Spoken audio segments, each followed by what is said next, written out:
Welcome to the Insomnia Project. Sit back, relax, and listen as we have a conversation about the mundane, let's say. One thing we can promise is that our conversation will hopefully be less than fascinating so that you can just drift off. I say that and it seems like such an affront to any of my guests, but really it's a calm conversation that you can listen to and just chill and relax. Thank you for joining us. We hope you will listen and sleep. I'm your host, Marco Timpano, and joining me is a dear friend, and I'm so thrilled and proud and happy to have you in the studio. Welcome, Tessa Sharpe, to the Insomnia Project. Hi, Marco. Tess, I've known you and worked with you for years and years. I've traveled with you, and it's a thrill. I just feel like I'm gushing right now. But in my hands, I hold quite a wonderful look and feel of a book called Provoke, which you are one of the authors of. That's right. Yep. Tell me about the name. How did you get the name Provoke for this book? Okay. So when we were thinking about the name for the book, there were a number of things that were flying around in our head. We work in the field of leadership development. What does that mean? It means that we work with senior executives of large global corporations around the world on developing their leadership skills, their ability to be able to work constructively and well with their team members, their colleagues, in service of their organization. And so if I think about the reason why we called the book Provoke, it was fundamentally to stir up the market a little bit. Okay. To start to encourage people to think about how so often businesses approach their leadership development work. And it's become a very established norm. And we wanted to challenge the industry because we believe that there is so much more creativity and innovation that can be brought to the human agenda in business. And we wanted to kind of shake the market up a little bit to think about how we work in a way which is more humane both for our leaders and more humane for the staff that they work with, that they enable. So that was why we called it Provoke. Provoke sounds like a book that would also inspire. Well, I hope so. Yeah. Before we go any further and our listeners drift off, where can one find this book? Okay. So you probably gather by my accent that I am UK born and bred. Wonderful. We live in the UK, my husband Keith Jones and I. And so the book is published and available on the UK branch of Amazon. It is available worldwide, but you need to go to www.amazon.co.uk and then put in a search for Provoke, the Art of Transformative Facilitation. Oh, I'm sorry, I didn't say the entire name. Provoke, the Art of Transformative Facilitation. That's right. Otherwise, you're in danger of getting some shampoos and conditioners. All right. Right. Isn't that funny how it could be one word that makes something unique and you type it in wrong and it's all over. And if businesses are like, oh, we would love to have these authors come, instruct, talk, inspire. I understand you have a company. Can they go to your website? And yes, they can. So if anybody wants to get in touch with us, our company name is Alchemy Worldwide.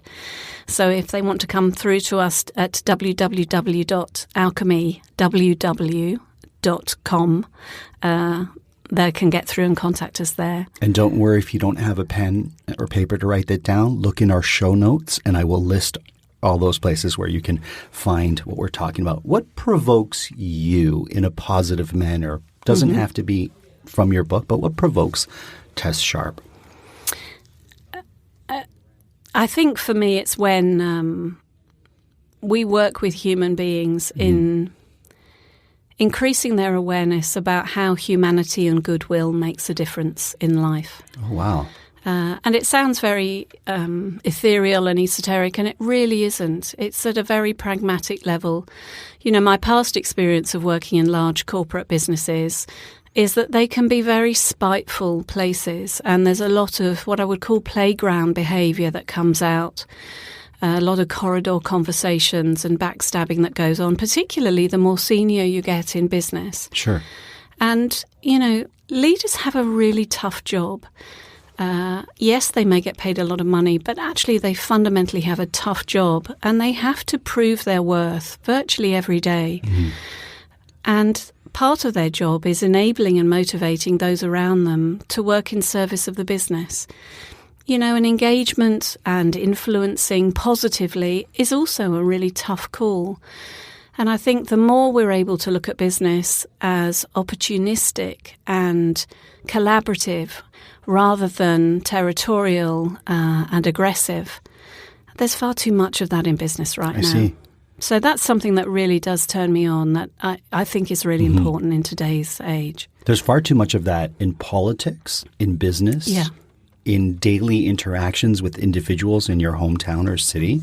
Yeah. And making that shift or change would make certainly my area, my world, a better place. Yeah, I mean, that's so true, So many people talk to us about Brexit, yes, and about what's going on in the UK in terms of politics. And I think the behaviours that we see from politicians is just so scary. Sure. Being able to have a sensible dialogue to build on each other's ideas rather than just tear each other apart, tear each other's ideas apart is such a key thing. The answers are not straightforward and simple. It's a really, really complex landscape, and there are high emotions on both sides, both for staying in the EU and for leaving the EU. Right. And all of that is completely understandable. But the way in which, we all talk to each other to understand what the difference is about, to seek more understanding and to judge less is going to be such a key thing. To see the value in the opposite opinion. Yeah. It's so often discounted or dismissed, and so much can be gathered or learned or inspired from something that you don't agree with by not dismissing it, in my opinion. Yeah. Certainly when I looked at doing this podcast, I listened to different podcasts, and I made sure that I listened to what I really liked, and I incorporated that. And what didn't work for me was as important. Yeah. You've reread your book. Mm-hmm. Did you learn anything from rereading your book? I tell you what, it's so interesting with the book because I was talking about it the other day, and it's as if when you write the book, you give birth to this thing that takes on a personality of its own, and it's like watching a child grow. Sure. So each time I read the book, or we talk about the book, or we run a session in the methodology of the book, I learn something new. Right. And it's kind of like as you explore the face of your baby for the first time. So you start to notice that, they have a little pimple on their left cheek, or that their hair curls in a particular way. And it's kind of like that with a book. It's taking on a personality of its own. And it's so fascinating to hear how others are interpreting the work and the bits that turn them on. Sure. And sometimes it's, it's kind of not what you think, or they say such amazingly nice things. I'm waiting for the one person who's going to hold up this book and say, hey, look, this has all been done before. Right. And that's not what people are saying. Oh, that's great. They're talking so much about the originality of the work, which is just really touching. The nuggets or the chapters that resonate with people, or things that resonate in a way you didn't expect. It still boggles my mind that one of our most popular episodes is the episode called the citrus episode, where we just talk about citrus fruit for 26 minutes. And I get so many emails saying, oh, the citrus episode puts me to sleep every time. Page, I think, 292, if I'm not mistaken, is a photo that you took that's in the book. Tell me about photography. Do you enjoy it? Yes, I do. And I never realised that I was a photographer. I think until I was in my 50s. Wow. I've always known I'm a fairly visual person. Yes. I like colours to match, and I like things to look right in my head. But through the medium of photography, I think the greatest invention ever is my iPhone. Because, of course, it's on my hip all the time, wherever I go. And being a business owner, you're never disconnected from work. Sure. But it's always there to just capture in one moment. And if we look at that photograph on page 292, it's of a very good friend and colleague of ours, a guy called Sean Kelly. And I snapped that shot. We were in between sessions working for a global financial services business who are a client of ours in Hong Kong. And their offices are in this great high-rise, so we were up on the 29th floor. And I just captured Sean in this photograph for one moment during a break when he was just sat looking out of the window over Hong Kong Harbour. And it just, for me, captures that moment of a stolen moment of peace, a precious moment in our kind of busy lives when we just drift off for 1 second. And I just caught him in that. So, yeah. It's great. You could take photos and make a book of just your photography. A stolen moment of peace. Yeah. In your daily life, what is your favorite stolen moment of peace? I think it's in the morning when I first wake up. Okay. And I do my best thinking first thing in the morning. Oh, wow. When I'm kind of part asleep and part awake. And I think it's the time when my head is so uncluttered with stuff. I see.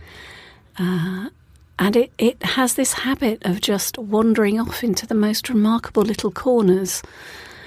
And I often will then kind of come around and come to smiling to myself at some complete piece of nonsense that I've just conjured up in my head. Wonderful. So, yeah. There is a element of artistry to this book that I love, from the cover and from the photos inside to the colors you actually use, the three main colors in this book. Is there art in business? Absolutely, there is art in business.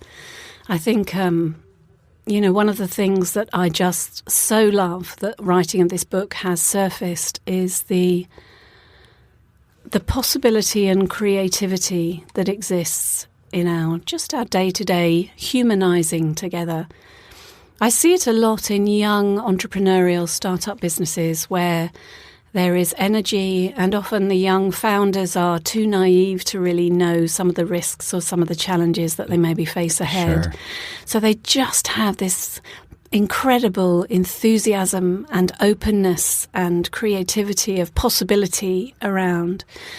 And I can't even remember what your original question was, but that's where my head went. No, I was asking if there's art in business. Yeah. And there's this beauty in the young entrepreneur, a fearlessness, a not knowing what's over the horizon, so not to fear it, is what I gathered from your answer there. Yeah. And it's so much, it's very much like the industry that you're in the kind of spontaneousness, the improvisational nature that exists in business.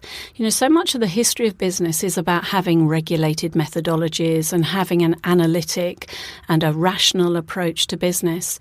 And yet some of the most incredible things are created from that space of not knowing and that space of unpredictability and spontaneity and constructive reactivity to something unexpected that happens. And I think that's really It's not appreciated or not recognised as such potential for business.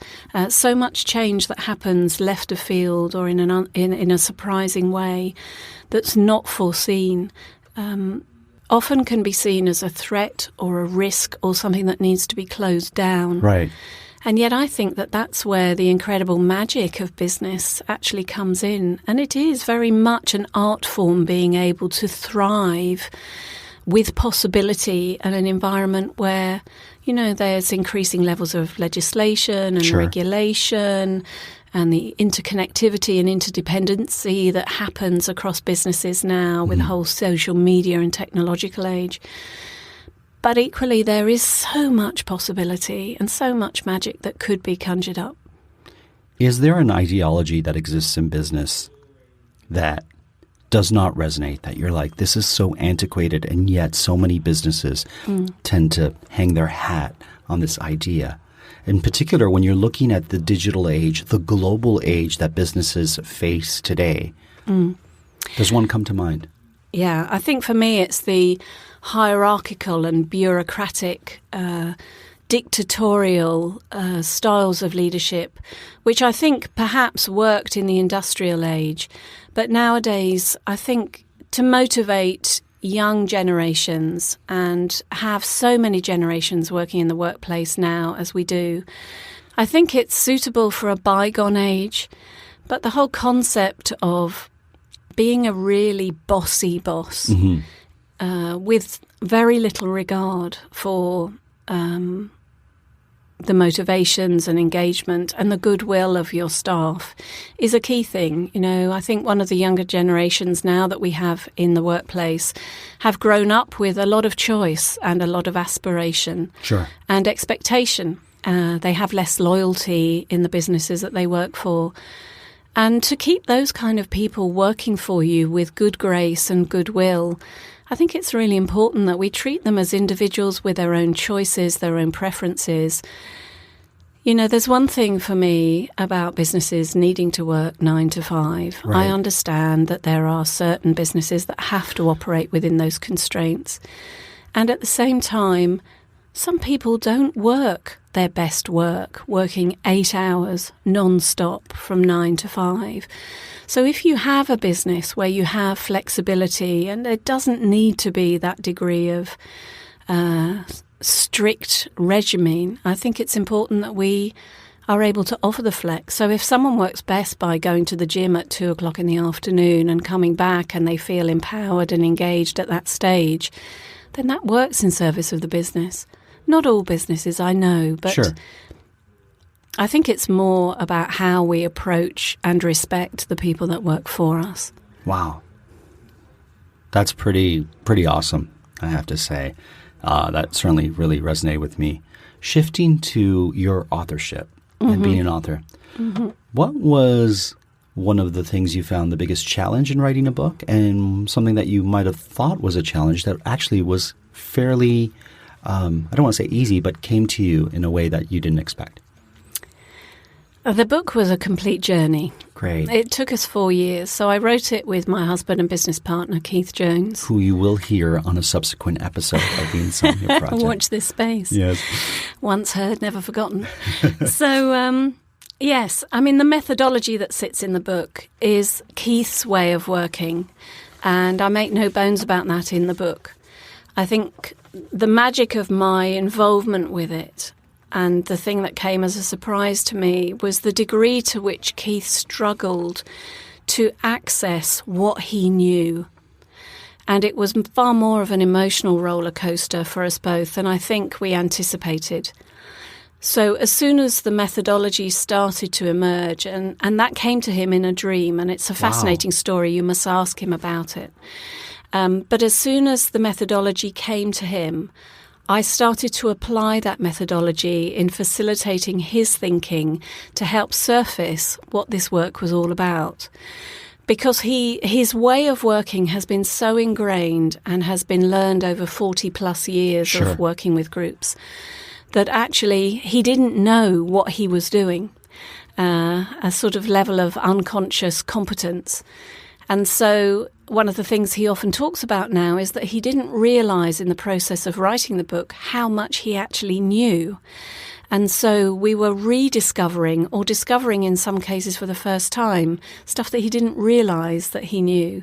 So it was a very magical process, and at the same time an incredibly enduring process to stick with it to the point of those final 2 words at the end of the page, of the end, when we both burst into tears and just couldn't quite believe we'd got to the end. Wow.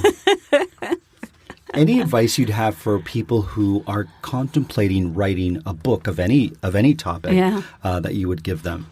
Yes. Well, I do have. Yes. What a great picture of you. I just turned to know, it's I'm shocking, so sorry. shocking. I asked you a question and then I turned and I was like, sorry. Anyways. Yeah, no. Well, as we're now going in to start to write our second book, we think we've got a series of 5 in our heads that we need to access before we're too old. But the words of advice based on what I witnessed in Keith struggling to write the book And my words of advice to me, taking the lead authorship in this second book, is to find your writer's rhythm. Oh. You know, the biggest thing that you're faced with as you write every day is the blank page of whiteness that just sits and faces you day after day after day. And you have to find a way from within yourself to populate that whiteness and to find the font of creativity that sits within you. And, you know, sitting down from 9 a.m. till 5 p.m. with a blank screen in front of you is not the way most people write. And I think most authors would say, and certainly from my experience of working with Keith on this book, has been to find your groove. So there will be times when you'll sit down to write and it's just not there. Okay. Take yourself to Starbucks, go find a coffee, go and find a park, go for a walk, do your laundry. It doesn't matter what. Just go and change state. Right. Find something else to do, because the book will come to you in those moments when you stop seeking it. When you're consciously trying to reach for it, it's not there. But when you just allow the space of no thing for it to emerge and give it permission, then it starts to magically come into your head. It's a very odd process. Wow. So I want to say, just be kind to yourself and allow yourself days when the writing's just not there to just not write. There you go. Don't fear that white page. No. Just chill. Yeah. Just go for a walk. Do that. It'll come. It will come. Don't worry so much about the white page, because we've all been there too. Because sometimes I imagine it. I mean, you wrote this with Keith, but it can still feel like a very lonely process writing. Absolutely. Absolutely. I mean, you must have done writing in your time. Without a doubt. Marco. Yeah. So, you know, what would your counsel and words of advice be? So I'm currently writing a book. It's going to be a book on podcasting, funny enough. Okay. And what I find for myself is with that white page that you talk about, is just start writing. Just write what – it doesn't have to be about your book. It can even be, I don't know where to begin. Yeah. And you just write that and then see what comes out. Yeah. I learned this because the musician, songwriter, singer Prince, I heard this, and I don't know if it's true, From Provoke to Prince in one episode. That's a great title. He would write so many songs. He would write multiple songs daily, or he'd write at least a song a day. Yeah. And he wouldn't necessarily use that writing to create a song. It would just be a song that he wrote. And he would then say, he'd put it in his files or in his safe, let's say, and there might be one word or one line that he could take from that song he wrote on February 11th. And put it into one of his songs. And he would just use it as a reference. So what I will do is I will write and hope that I know what I just wrote is not great. Yeah. I know it's not what I want to be writing for this particular piece, whatever it might be. But if I can even get a combination of two words that I like that I can then take from and use in a subsequent chapter that I'm writing, then it will have been worth it. So I take that inspiration from Prince, who writes every day not to publish that song, but to know it's there in case of an emergency, and that's what I use. I think that's fantastic advice. I will use that when I start the next book in January. Yeah, there you go. Well, listen, Tess, and I know your name on the book is Tessa, but I know you as Tess. You do, yeah. I wish you much success with Provoke. Thank you. It is a great, awesome looking, feeling book. The content, which I flip through, jumps off the page for me. I strongly recommend that if you work in business, have a boss who needs, some tools, or you want the tools, Provoke, The Art of Transformative Facilitation is definitely a book that you want to have in your personal library. Thank you so much. Thank you, Marco. I hope this ends up in libraries, because I feel like I love libraries, by the way. But this on a shelf in a library... I would. It stands out. Was there an aspect to the book design that you found important? Because it's designed so well too. And that for me is like, even just the spine, like that stands out. Well, we have a massive bookshelf in our lounge, and trying to find particular books. You know when you own the book Yes. and you can't find it on the shelf? It's the worst thing ever. Drives you nuts. Yeah. Drives you nuts. So we said we wanted a book where you can easily find it on a shelf of books. So it has a wide spine and a black cover with the large white words Provoke on the spine. So easy to find. And it will be one of a series. So there's going to be a number of other words on spines of books for it to sit beside. And if you don't like to tactile hold a book in your hand, there's an e-version of the book you can get as well. Yeah. Tess, thank you so much for being part of the Insomnia Project today. Thanks, Marco. My pleasure. We hope you had an opportunity to listen, possibly sleep. As always, the Insomnia Project is produced by Drumcast Productions, and this episode was recorded in Toronto, Canada.